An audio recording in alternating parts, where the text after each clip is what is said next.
be brave if you're brave. I'll be brave, but only if you're brave. And it could be just you and me. We'll be family. Just wait and see. So I will fight if you'll fight. Yeah, I will fight, but only if you'll fight. Oh, we can make it through this like sailors in a tempest. Like sailors in a tempest together. And it could be just you and me. We'll be family. Just wait and see. Hi, everybody. Danielle Hicks here with GO2 Foundation. Welcome to the new sort of modified version of the Lung Cancer Living Room. We're happy to have you all here wherever you're watching from. I just want to let you guys know who are, those of you who are used to watching the Lung Cancer Living Room the third Tuesday of every month, that during the time of coronavirus, we have decided to create a rapid response living room. So we will be modifying it in that way throughout this time.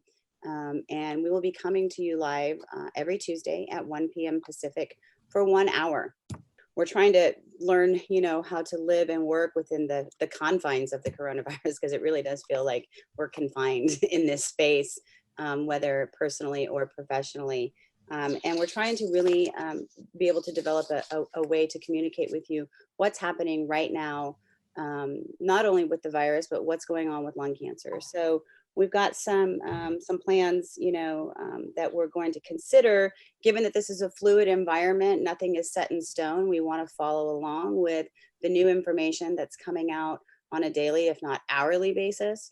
But some of the things we're planning on bringing to you in the weeks to come are conversations around telehealth, how and where to access it, how science and research are adapting in this this new sort of space that we're all trying to figure out how to navigate.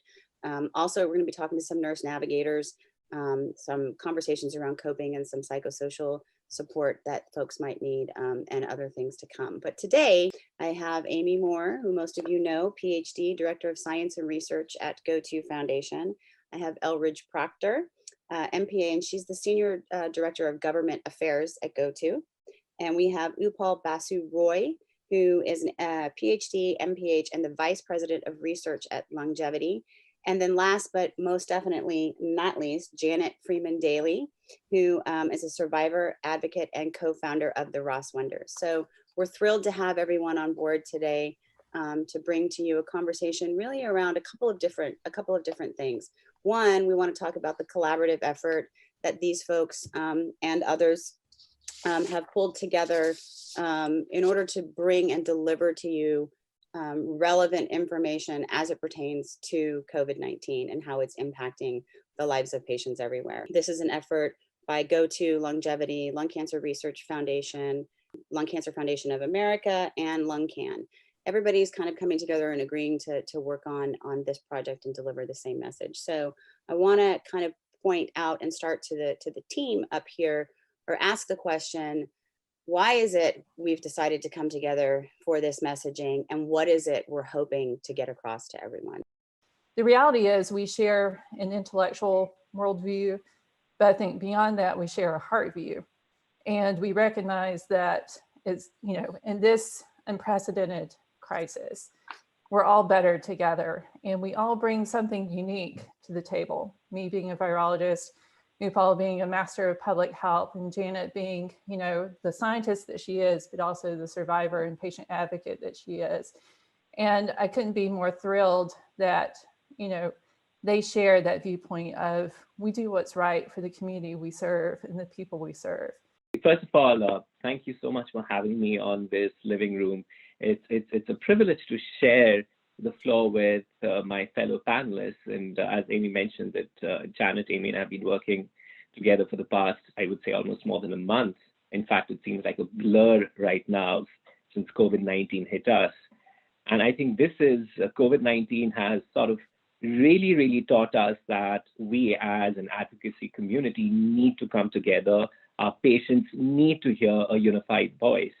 And I think another very important piece of this collaborative effort is also to make sure that our patients are getting up-to-date and accurate information. I think there is a lot of misinformation floating around during the time of COVID-19, and I think it's our responsibility as the advocacy community to make sure that we provide the right and correct information to our patients. And I think that is the power of this collaboration.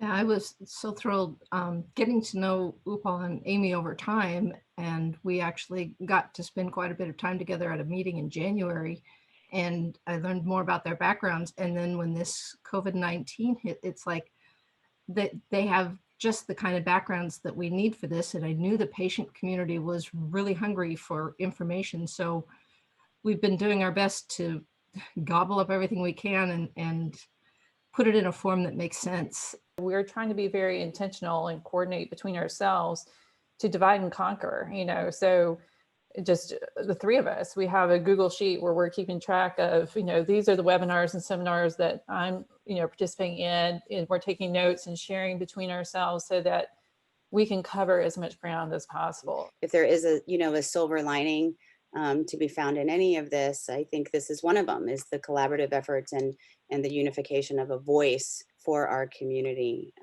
I think it's fantastic. I'm going to step back for 1 second. So for those of you watching who don't know, the updates come out weekly and they come out on a Monday. So one of the reasons that we decided to have the rapid response living rooms on Tuesdays was in order to be able to verbally deliver to you the messages that are pushed out in writing. And before we talk about what just came out yesterday, can you guys talk a little bit about what has been reported on in this collaborative effort so far?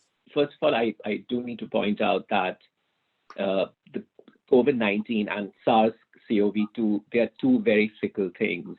And unfortunately, what we knew a month ago, that has already changed. Mm-hmm. And I think there is new information coming out every day. And I think our doctors are learning, we as advocates are learning, and our patients are learning. And I think all our updates thus far have focused on the most relevant topics for our community. I'll give you an example of a couple. For example, treatment in the time of COVID, then accessing clinical trials during the time of COVID. So all the updates that we do it sort of very selectively, thoughtfully, and taking into account what's the most accurate information that's available at the point of doing the update. And that's actually one of the reasons we selected Monday, because we wait till the weekend to gather all the information that's come out during that week. And then Amy, Janet, Christina from Lung Cancer Research Foundation and I, we are furiously working on a Sunday evening to make sure that first we distill that information out correctly and then make sure that it's digestible for our patient community. And that's sort of been our approach. Going back, we started this March 3rd, I believe, was our first update ever. So we're a month into this, and Upal is correct. This is something that is unfolding in real time. And our knowledge is changing in real time. We're learning as we go. So, some of the things that we're learning, may change and may even negate some things that we thought a month ago. And that's just the reality of how quickly all this is changing. But, we are trying to provide, the references, the citations, so that people can go out there and cross-check. And as we've said through all this, we want people to go to reputable resources, so going to the World Health Organization, going to the Centers for Disease Control and Prevention. There's so much out there in the age of the internet and social media, And I think as scientists, we feel an even deeper sense of obligation and responsibility, just seeing, the fear and the concerns and the questions and the rumors that are out there. And we're trying to be a voice of reason and accuracy to the best of our ability, knowing that that may change over time. It was also an interesting coincidence that we represent the 3 hardest hit areas initially. I'm from Seattle, Amy's from California, Upal's in New York City. And so we were getting stuff locally and talking to each other before it was coming up in the rest of the nation.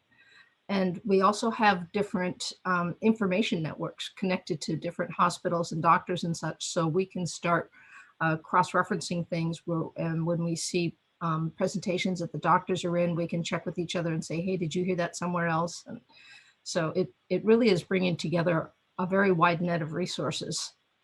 So with that, I want to kind of segue into what this week's updates were. We've all been social distancing for some amount of time, at least. Well, I shouldn't say all. There's still some parts of this country and others that aren't practicing yet. But talk a little bit about social distancing and whether or not it's working.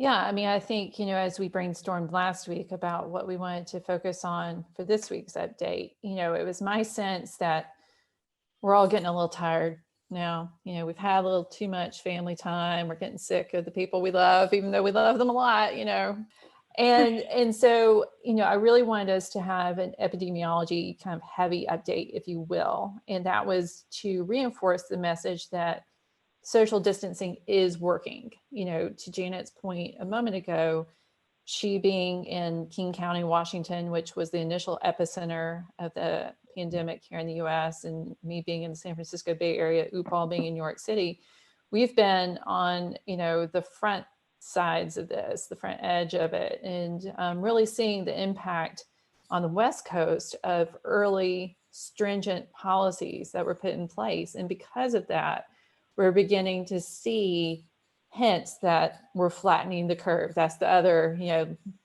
key language that we're all, incorporating into our everyday language now. We know that it's working, and it's critically imperative that we don't let up just because it's starting to get uncomfortable and starting to get tiresome and people are bored.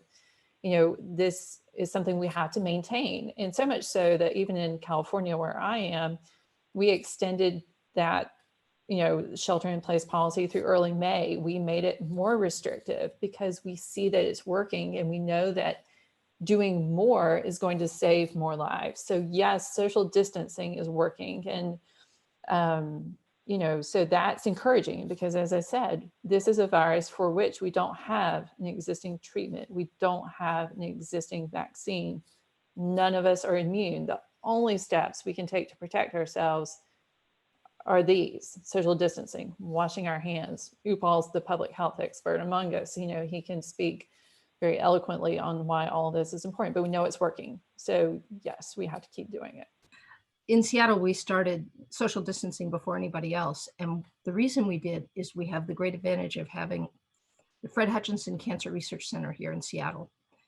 And they happened to have a flu study that was looking at the spread of flu in the population and happened to test some people for COVID as part of that, and discovered it was spreading in the community. And within days, our governor listened to Fred Hutch and they started shutting down.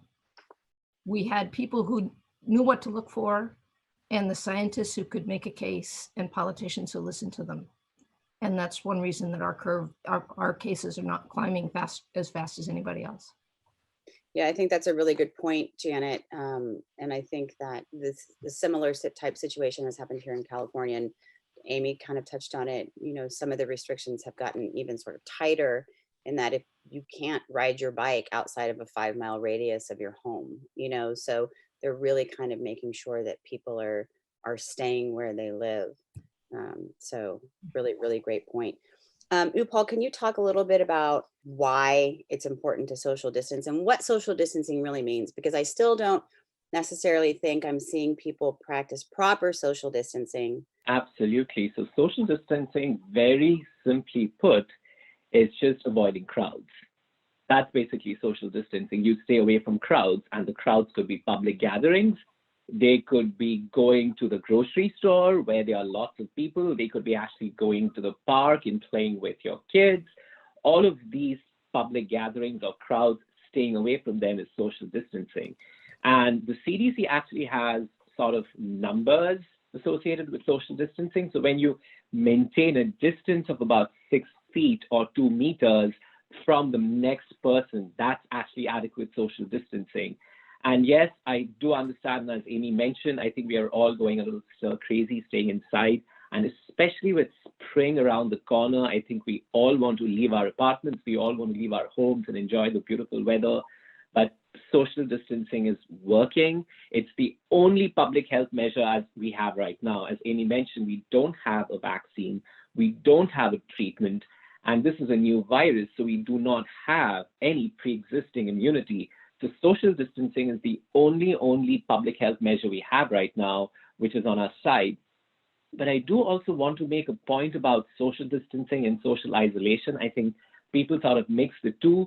Social isolation is not the same as social distancing. In fact, this is the time when you should not be socially isolated.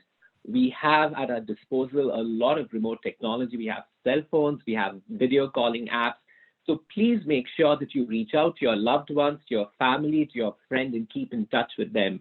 As I said, social distancing is not the same as social isolation. So please do not social isolate. So I have a sort of a tag-on question to that. If we discontinue social distancing too soon, what are the possible ramifications of that? Flare-ups. So Amy, actually, do you want to take a stab? Go ahead. No, you go first. So Danielle, the way a virus sort of infects other people, so we actually can measure the infectivity of a virus. And to give you some context, an individual who has the flu infection infects one person. So that gives you an understanding of how infective flu is. But in the case of COVID-19, one infected individual can infect 2.5 individuals. So it's much more infectious than the flu virus. And another thing to keep in mind is that a lot of people who have been infected with the COVID-19 virus, they may not show symptoms, but they are still infectious. And that's why if we stop social distancing, we do not know who we are getting exposed to. And that's just basically making sure that the virus continues to stay on in our community. So could it potentially be all of the sheltering in place that everyone's been doing? Janet, I think you said 6 weeks now. We've been a little over 3 weeks, 4 weeks now. I can't remember what day it is half the time.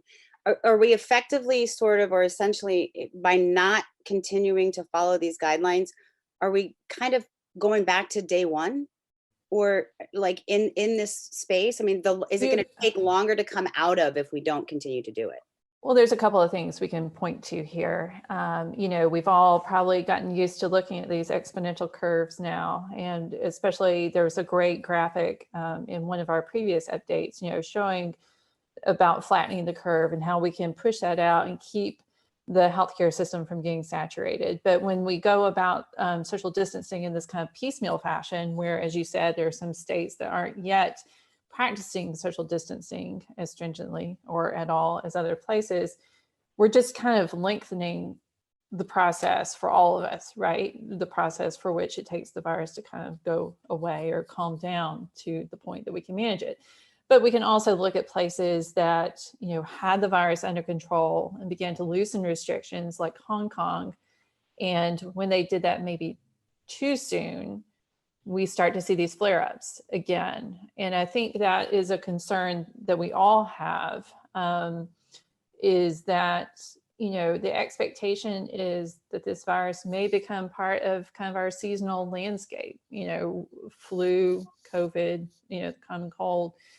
And so we're going to have these flare-ups around the country. We saw it early on the West Coast. New York is in the midst of it, but maybe starting to kind of hit their apex. But there are parts of our country that have not yet seen the full burden of COVID yet. And so the tsunami is still kind of coming for them. And so that's why the sooner we can kind of have a broad sweeping shelter in place policy, the better off we'll all be, and the sooner we can get under control. As we continue to do this piecemeal fashion, that just makes it longer and more difficult to contain. And I think it's also important to point out that social distancing is not saying that we're going to let the virus run its course, and when we come out of the house, nobody's going to get it. What we're trying to do is minimize the number of people who are getting it all at one time so that we don't overwhelm the healthcare system. We expect that once we come out of sort of isolating ourselves at home, that we're still going to see cases, but hopefully we just won't see as many all at once. I think another thing that we hope for, from a virology perspective, we talked about vaccines in the past, and this concept of herd immunity, and will we or will we not have herd immunity in the population? Will enough people have been infected to protect those who have not yet been infected? And we don't know the answer to that question yet.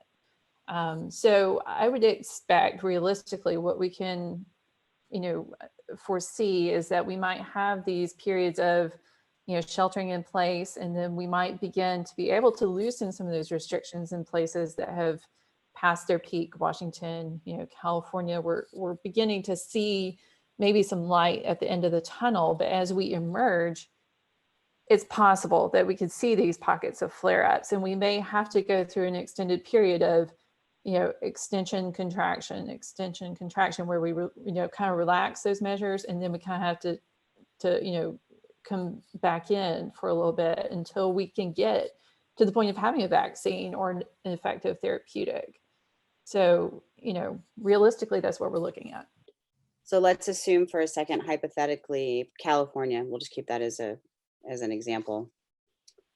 We start to sort of loosen the strings around what this social distancing looks like. But then we have people getting on planes, flying to other parts of the country who may not be in the same situation, and then they're coming back home, right? I guess I'm just trying to wrap my head around, and I've heard some scuttlebutt out in our community around, does everybody have to do it at the same time in order for this to be effective because of things like that? Because people are traveling outside of their states, outside of their countries. I don't know that we fully know. I've seen different discussions of plans for how we begin to restart society, if you will, how we restart the economy. And I think a lot of people are being very thoughtful about what that looks like. And it won't be just a flip of the switch and we're back to normal as we once knew it. I think it's going to be a gradual process. And, I've seen some discussions of how that might look in California. And, as we get to thinking about that path forward, it may mean that for a period of time, we're still not going to see large gatherings. We're not going to be having big sporting events or places where we come together in crowds like at the theater. It may mean restaurants can reopen, but they'll have limited seating, and we'll still try to enforce some level of social distancing as a precautionary measure. And I think until we get to the point where we have wide rollout of testing, until we have wide rollout of serological testing, that's where we can test you for antibodies to determine if you have been infected and may have, some form of immunity. We just don't really know what that's going to look like. In other countries, in Europe, there's been discussion of issuing certificates of immunity. So that would allow you to re-enter, the world, if you will. There was some promising data and work coming out of Stanford where they're developing an antibody test that may soon be rolled out to Californians to test whether or not we've been exposed. So there is not an easy answer because there's not a 100% uniform policy across the country. But I think that is a concern. If we kind of just immediately, I get on a plane and I go back home to South Carolina to visit my family because, I miss them and I'm concerned about how they're doing. And then I come back here. Am I picking up something and seeding a new outbreak here? it's within the realm of possibility. So I think that's why we have to be thoughtful and smart about how we reopen society, if you will. So that's a good sort of segue into Janet. The question around, do I leave my home to go someplace safe, i.e. my cabin in the woods, or, you know, my vacation home somewhere else? This is kind of what we're talking about. And it's the same, even if it's in the same state, is that something I should be doing? Short answer is no. It's just as Amy and Upal have said, we don't know who's contagious. We don't know who's got the virus. We don't know who can spread it to other people. So if you pick up and go to a rural community, you have the potential to expose all of them. And rural communities don't have the healthcare facilities that big cities do. Some of them might not even have one ICU bed to serve an entire county. If you bring that disease in, you are putting all those people at risk of getting the disease and not having the option for getting treated. And that's just not thinking about the community as a whole. Yes, it's nice to think about retreating to your nice, safe little vacation cabin and not have to see other people and be in a pretty place. But you have to think about the risks of the people who live there full time. They may not have a grocery that's stocked often enough to support more people. And certainly most of them do not have internet that would support you working at home and streaming your television. So, you know, think about the other people involved. This isn't just how to keep your family safe. We're trying to keep the whole community safe. And I just want to reiterate, it's also about giving our healthcare workers and our scientists that leg up that they desperately, desperately need. We have to protect our front line. The hard reality is we are losing a lot of our healthcare workers and risk losing many more. And so they deserve every chance that they can get for us to do our part. We're not asking people to do something, you know, that's that hard. You just have to stay home. And by doing that, you help them be able to have the resources they need to treat people. And we don't want to overtax or overburden the healthcare system. You know, we've seen how that has played out in other countries around the world. And the researchers need the time that they need to develop, you know, effective treatments and the vaccines. And so to the extent that we can put in place these measures, which are the only tools we have at our disposal right now, we need to use them. We've got some questions coming in from online. One sort of relates directly back to something we were just talking about, and then I'll get to the others as we're kind of going along. But what does it mean for high risk folks getting back into the new world, as they actually are calling it in the question? Is it going to be different for them? Do we know if it's different for them? Is it going to be the same for everyone? Any thoughts on that? Just a quick, until we have a vaccine or a way to test whether or not it's immune, we really have no idea what this world is going to look like. I think you're spot on. I think the reality is that, you know, if you are what we would consider high risk, then you need to maintain those practices for, you know, as long as it takes for us to get an effective treatment or an effective vaccine. And that's hard to kind of comprehend and wrap your mind around right now, because that seems too long. You know, it doesn't compute. You know, we don't want to think in those terms, but I think that's the reality we need to be prepared for. I think the only thing I would add to what Janet and Amy mentioned is I think this definition of high risk. I think initially when COVID-19 was detected, there was a lot of discussion about patients with only comorbidities such as lung cancer, such as heart disease, such as diabetes being at high risk. But that actually has changed. In fact, a lot of recent data from the CDC clearly demonstrates that pretty much the entire population is at high risk of catching COVID, at high risk of developing complications from COVID, and at high risk of ending up in the ER. So I think we need to be careful as a community. I think COVID-19 is it's a community pandemic, and I think we cannot think of individual level solutions. We have to think of community level solutions here. There was another question online about if they discover a vaccine, how long until it would come available realistically to the public? And would it still have to go through the same sort of clinical trial approach? The short answer is yes, it still has to go through all of those same, trials and process to ensure and safety and efficacy and all that. And so, most of you've probably heard Dr. Anthony Fauci talk about, realistically, we're talking maybe 18 months, and that is extraordinarily fast in the world of vaccine development, where it can often take up to a decade to deliver a new vaccine. So that, I think, is best case scenario if everything goes perfectly. But the good news is there are at least 40, maybe more now, vaccine efforts underway. Maybe you've heard of one being developed, an mRNA vaccine being developed by a company called Moderna. And, in parallel with that, there are also companies pursuing antivirals, and we're looking at repurposing existing drugs. So a company called Gilead had developed a drug called remdesivir, which, for the viewing public would be equivalent to Tamiflu if you get infected with flu. So it's an antiviral that, can kind of hopefully have some effect once you become infected. So there are lots of scientific efforts underway. There are resources being deployed on this, but you're right, it takes time. They still have to go through trials. There are mechanisms to fast track, these efforts, and those mechanisms will be put in place.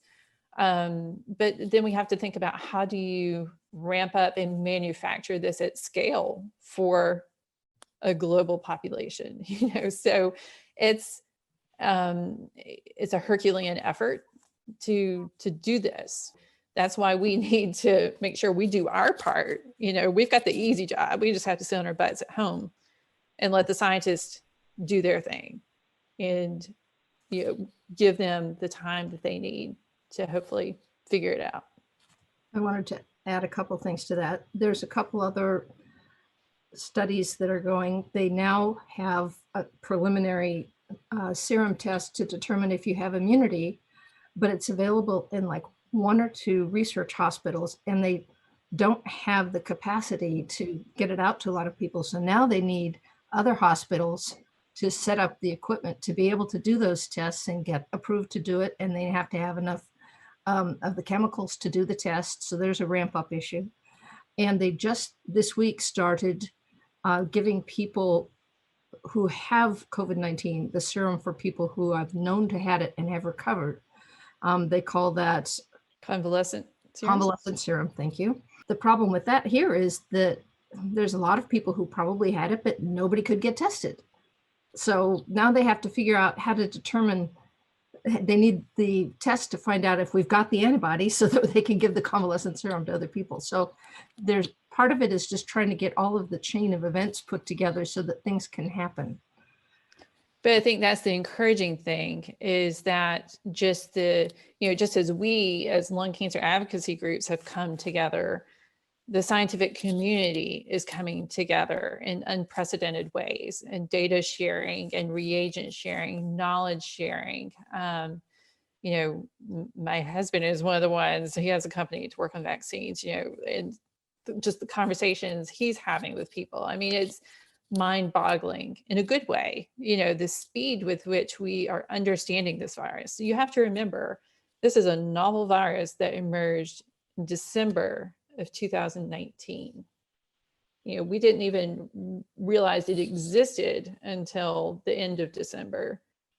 And here we are, with vaccines that are already in clinical trials, with therapeutics that are already in clinical trials.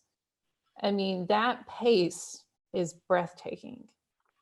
As scary as all this is for everybody, being a scientist, I have an extraordinary level of hope, because I see what has been accomplished in just a few months, which is, if this had happened in, a decade earlier, we probably wouldn't be in the position we are now, because our ability to sequence and understand just the technologies we have even now didn't exist, just a few short years ago. So that's encouraging. That's in our favor. And so I am hopeful because of those things. I want to kind of close the loop on this social distancing conversation and ask you, Upal, from a public health perspective. Early on, there was a lot of conversation about obviously healthcare providers and those who were symptomatic wearing protective masks. Now the recommendations are coming out that everyone should be practicing this sort of mask wearing, be it a homemade mask, or it doesn't necessarily need to be N95. Can you talk a little bit about that and why or why not that's important? I think a couple of weeks ago, there was no evidence that the virus was actually being transmitted by air because there was a lot of research going on. But emerging evidence suggests that the virus can actually spread in between two people when they are talking, because it can be carried by the aerosol that typically a person sort of exudes when they are talking. That's a normal process. When I'm talking right now, I am actually exuding aerosols, which is basically invisible to the naked eye, but it's still there. And there is evidence that suggests that the virus can be transmitted through aerosols. And I think the CDC has been very, very proactive in telling us now that we need to be wearing masks for this reason. Again, a homemade mask is good enough. And in fact, I would recommend that go to the CDC website. They actually have a do-it-yourself mask making video, which is excellent, and make a homemade mask, especially if you have to go to the grocery store or if you have to leave your apartments. And I would say that especially for caregivers to lung cancer patients who have to go out to sometimes replenish supplies, groceries for their loved ones, I think it's incredibly important that if you're leaving your apartments or your homes, that you use a face mask of some shape or form, and a homemade mask is absolutely fine. And please don't travel. I don't think travel, anything that is non-essential, and in my opinion, most travel is non-essential. If you can avoid traveling, please avoid traveling. And I use New York City as an example. If I, who lives in a COVID hot zone, if I decided to travel to Wyoming right now, it would be highly irresponsible of me, because even though I may be asymptomatic, I may be carrying the virus with me to Wyoming. And the reverse is also true. Someone from Wyoming, if they were considering traveling to New York for work, I would completely recommend against doing it, because again, yes, Wyoming is safe, but you don't know what you're going to bring back from New York City. And I think the third piece of travel, which I think is incredibly important to the lung cancer community, is for caregivers. And I'm very, very respectful of the fact that caregivers of jobs that may require them to travel to other cities, but I would recommend that as much as possible, minimize non-essential travel. A question came in while you were talking about the masks, and it says, in your opinion, would full face shields be more effective for self-protection going out into the stores because it covers your eyes as well? I think there is some evidence that has come out that shows that the virus can actually infect the conjunctiva, which is basically the layer in the eye. So there is some evidence that the virus can basically infect our body through the eyes. So yes, ideally, if you can protect your eyes, that's great. But we also understand that that's incredibly difficult, and having access to a full face coverage mask is also very difficult. So whatever you have at your disposal, if it just covers your nose, I think that's better than no protection at all. Thank you, everyone. I want to talk about something that we see going on in our communities. There's a lot of fear around potential discrimination, right? When determining who will or will not get treated should they contract COVID-19. A lot of this information or this fear, I think, is being driven by a lot of anecdotal information versus actual factual data. I want to point out that people are working on trying to collect this factual data, including GO2, directly asking our community through the lung cancer registry some of these questions about impact and what's going on. Others out there are working on it as well, but I want to talk about it because it's coming up a lot and more frequently with patients and caregivers alike in our community. So, Elridge, in light of ongoing media reports suggesting that rationing of care may be inevitable in some state hospitals, can you give a brief overview for us of what's been done to address this concern? Sure. So in giving an overview, I think it's important to note what's happened. So Congress has passed 3 COVID-19 relief packages, and the president has signed them into law. These series of critical measures aim to provide relief to our states, families, and businesses. And even with the recent CARES package, we know that within the package, it included $100 billion in funds for our hospitals, $150 billion for states and local government to focus on addressing the crisis. Unfortunately, states are still in need of more assistance with regard to relief for healthcare workers, first responders, and hospitals. So in light of the fact that hospitals are in shortage of life-saving medical equipment, beds, and staffing, concerns about discrimination and access to treatment has been a major concern in the disability community, particularly around this time of crisis. I will say traditionally, patients with disabilities have been found to experience bias and discrimination within medical decision-making, and actual examples of disability discrimination were documented in several reports released by the National Council on Disability, which is an independent federal agency. So following numerous complaints by attorneys representing them, this was discriminatory state protocols.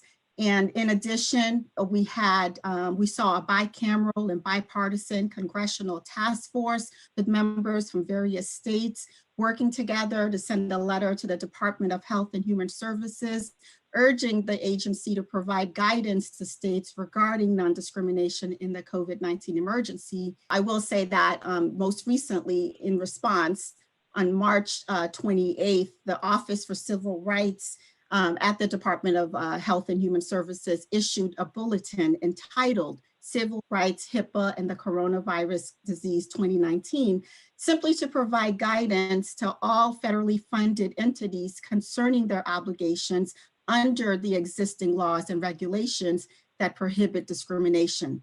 And it goes to say the basis includes race, color, your national origin, disability, age, sex, including health services as prescribed under the Americans with Disabilities Act, the Rehabilitation Act, the Age Discrimination Act, and certainly the section of the Affordable Care Act. A copy of the guidance that was issued by Health and Human Services certainly can be found on their website, but it's also posted on GO2's website under our COVID-19 webpage resources. To date, it's my understanding that healthcare providers have been instructed to delay non-essential care during this crisis in order to treat and save the lives of those impacted directly by COVID. And in doing so, it's very important to recognize that hospitals and doctors are taking the precautions to adhere to the federal guidelines to treat everyone to the best of their abilities. But that lays out the overview in terms of what has happened thus far and what brings us to this point. Just like in other areas, I think we're working hard in this area in order to protect our patient population.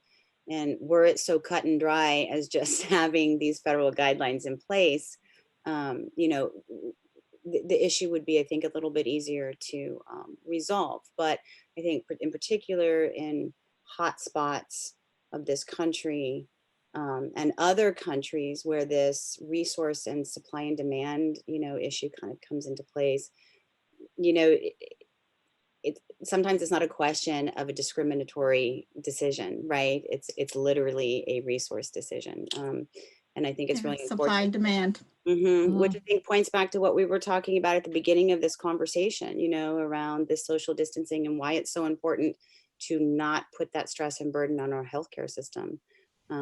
So thank you for sharing that. Elridge, can you talk a little bit about, is there a role for the lung cancer community to be able to come back and help support some of these efforts by GO2 and others? Absolutely. And just to piggyback off of what you just last said, I just think the mere fact that our healthcare providers are put in this position of having to ration care is devastating. And so as we think about this, the very first thing that GO2 has done in response is, and I'd like to share this as encouragement, is that we joined a campaign to thank healthcare workers and public servants for serving the American public during this ongoing crisis. And then secondly, as examples in what can be done within the advocacy community, GO2 has joined a disability community in advocating for fair access to treatment to represent all communities. We signed on to what is referred to as a guiding principle for avoiding disability discrimination in treatment rationing. And we shared this document with others to raise awareness and support. The basis of the principles state that doctors and healthcare teams must refrain from employing assumptions or stereotypes about the worth or the quality of a person's life in making decisions about medical treatment. And so while it cautions them to avoid discriminatory acts, it also says that basically treatment should not be based on an individual's ability to respond to treatment. It is not about the person's diagnosis. It is not about the rationing of what you presume will be the outcome for that individual. The disabilities rights laws cover all health conditions so that a person who has a diagnosis of cancer cannot be the basis, even in part, for denying them any care or making decisions that they deserve a lower priority to receive treatment. On the third front, GO2 is calling upon state governors to enforce our message of anti-discrimination as states are developing their policies concerning how resources should be allocated in response to the ongoing spread of COVID-19. Lung cancer advocates can join us in adding pressure to their state governors and the administration to enforce these laws and assure that all are protected under rationing rules at this time. Just to give a few examples of what can be done and what we're doing. For example, individuals can add their voices by reporting any biases that they're experiencing directly. GO2 has posted a Know Your Rights fact sheet, which informs individuals about their civil rights, and it provides instructions on how to file a complaint. Also on our website, you as an individual can emphasize the critical issue of access by contacting your members of Congress, just with the click of your mouse through our Action Center. We provide a form letter in the action alert entitled Advocate for Fair Access to Treatment During COVID Crisis. And you can simply ask your members of Congress to immediately call your state governor and the Secretary of Health and Human Services to ensure that lung cancer patients are treated fairly and are provided with the appropriate treatment. Certainly, working with Congress is not the only way, but we know that working with the federal government is a great way to advocate for so that state plans are improved and represent you and your interests. GO2 is also in the process of sending another letter to Congress to specifically request that explicit language about pre-existing severe or chronic disease or individuals with immunosuppressed conditions, in addition to disabilities, be spelled out in further guidance on COVID-19 rationing so that our community has the same assurance as all other communities. So there's always opportunities to weigh in, but it always starts with you, the individual, you, the patient, sharing your experiences and letting your representatives know how best they can represent your interest and your needs. And I would just conclude by letting the community know that we're here for them and we're going to continue to advocate on behalf of the lung cancer community and working in collaboration with our partners to protect all human life from discrimination. You know, when we've got folks out in our community, you know, asking what they can do to help, I think this is a really important piece of it. And we're all at home. And if you have access to a computer and or even a telephone, I'm assuming maybe you can phone in some of these things as well.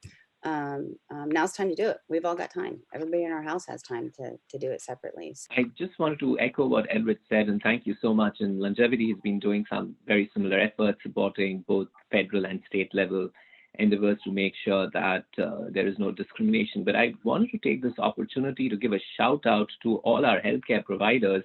When we've talked to them and we've talked to oncologists, we've talked to surgeons, we've talked to ER doctors, we've talked to infectious disease specialists, all our HCP community, they have the backs of our patients. none of them want to be taking these difficult decisions, and they are all trying as hard as possible to make sure that we do not have to make these difficult decisions if something goes wrong. So I just want to make sure that we all thank our healthcare provider community, because they are really out there looking out for the lung cancer community, really looking out for us and making sure that they keep us safe and protected in this really crazy time. Elridge and I have been talking quite a bit over the last few days, in particular as when it comes to our healthcare providers, and what sort of, from a government, a fair sort of perspective, what might we be doing to help them, right? So that we can ensure down the road. Right now we're kind of in it is what it is situation, and we're backpedaling our way through this, right? But how do we set policies in place so that would there be something like this in the future, our healthcare system is prepared for it, so that our professionals aren't having to make these decisions. So I think that's another point that's really important. So thank you. And I was just going to add that as part of our kind of advocacy group effort this weekend, we had some conversations with LungCan on the issue of triaging, care for lung cancer patients. And I reached out to one of my former contacts at Emory University, who's a leading bioethicist, and he's currently serving as president of the Association for Bioethics Directors. And this is something that they are well aware of, and they're actually in the midst of collecting these different policies from around the country and, preparing a publication and looking at how, I think going forward, we can have a better process in place. Some of this has been somewhat reactionary, and that I think is maybe the unsettling part of it too, that we would like to think that there had already been a plan in place rather than flying by the seat of our pants, if you will. And so I think the good, you always have to look for the good in these situations, is that we are learning from this. And I think that we will be stronger as a result. We have to kind of get through the current crisis, but a lot of smart people are thinking very hard about this. And to Paul's point, no doctor, no nurse wants to be facing these hard decisions. And so what we can do to help them not have to make those hard decisions is social distancing and staying home and doing all the things that can help them not be in that position. From the patient perspective, we're so used to having to battle to make sure doctors are aware of the latest treatments in lung cancer and that they know targeted therapies help people live longer, that sometimes we just automatically get reactive, that they're not thinking about us. Well, in this case, to echo what Danielle said to start this conversation, this isn't a decision that they're making because they don't think we're worth living, that our lives aren't worth saving. It's a resource decision. And they're faced with two people who have equal right to live, and only one of them is going to get the resource. So I was so pleased to see that the medical ethicists are active and that the disability groups are active. When we're in conversations with the oncologists, they're aware that this is a patient concern and they're thinking about what they can do to educate the critical care providers about the changes in lung cancer survival. There's a lot of people who have our backs. Yeah, I think that's a great irony in this, is that, just at the beginning of the year, we were celebrating, the encouraging news coming out, showing a decline in cancer mortality and the, progress that we were making in lung cancer as a result of immunotherapy and targeted therapies, and how that was, extending, improving, saving lives for patients. And now the irony that we're facing a respiratory virus that is almost mercilessly going after the lungs. It seems like an injustice, right? Because we know that we've made so much progress, and our community is maybe uniquely vulnerable because of just how this virus happened to emerge, and that it likes the organ that we all care so deeply about. So yeah, it's a challenging time, and my concern is we don't want to lose that momentum for cancer research. And hopefully, you know, we can do what needs to be done right now to address COVID, but we want to maintain all that progress we've been making. So, you know, that's another piece that I think we, you know, we'll talk about more in the future. But, you know, we want people to continue to advocate for sustained investments in research, not just lung cancer research, but all research, because we need all of it right now. And individual patients, so, if you are really concerned about how you might be impacted by this, talk to your doctor. Talk to them about your concerns. Talk to them about your health status and see what they can do to help you. One final encouraging thought. I was just going to share that recently I listened to the remarks given by Queen Elizabeth, and she said, "We will succeed, and the success will belong to all of us." So there certainly always has been a role for each of us to play in our own healthcare, certainly in the governing of our government and policies.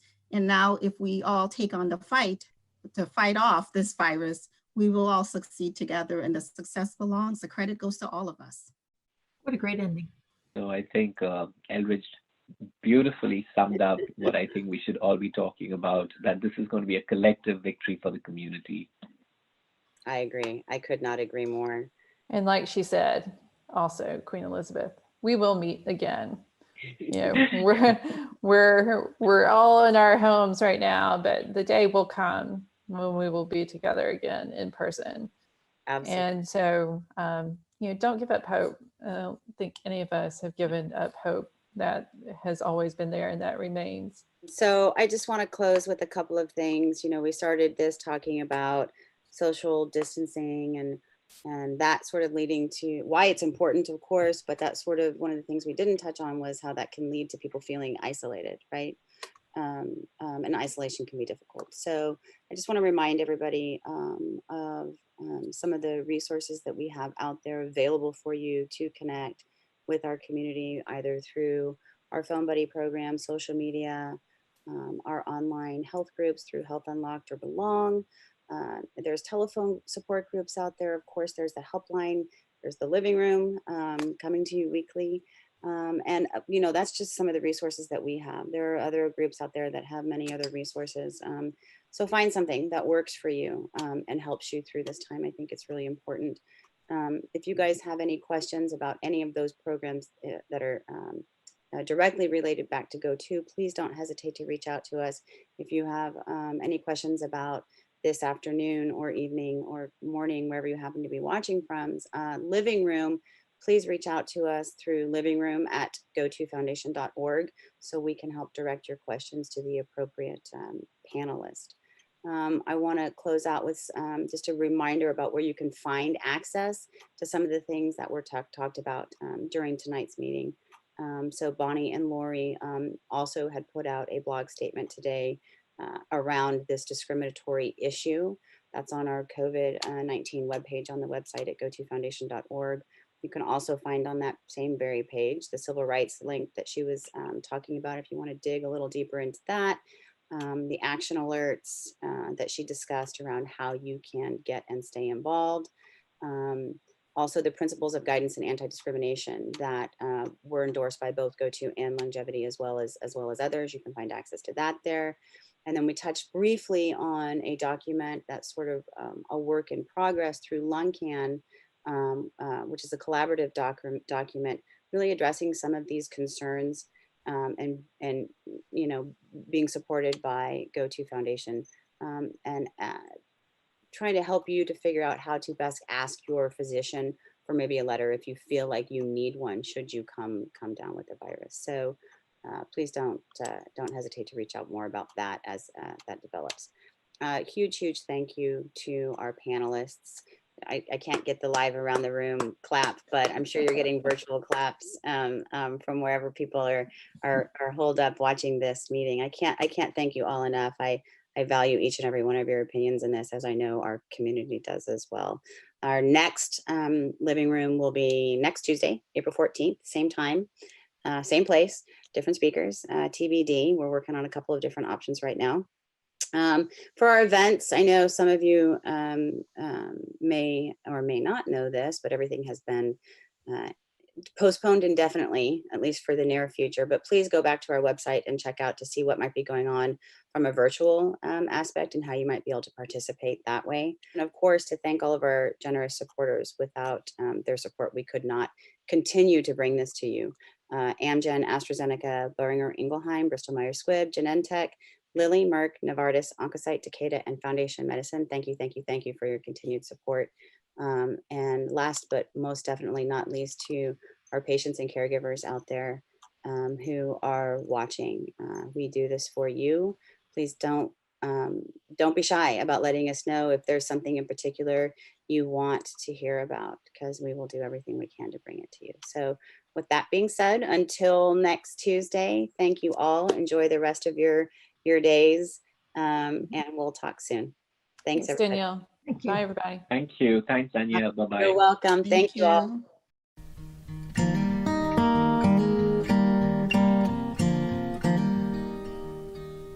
Oh, I'll be brave if you're brave. I'll be brave, but only if you're brave. And it could be just you and me. We'll be family. Just wait and see. So I will fight if you'll fight. Yeah, I will fight, but only if you'll fight.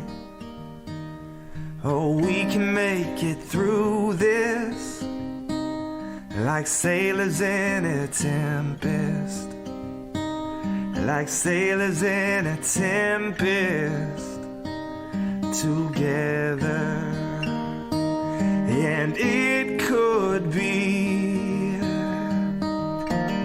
just you and me. We'll be family. Just wait and see.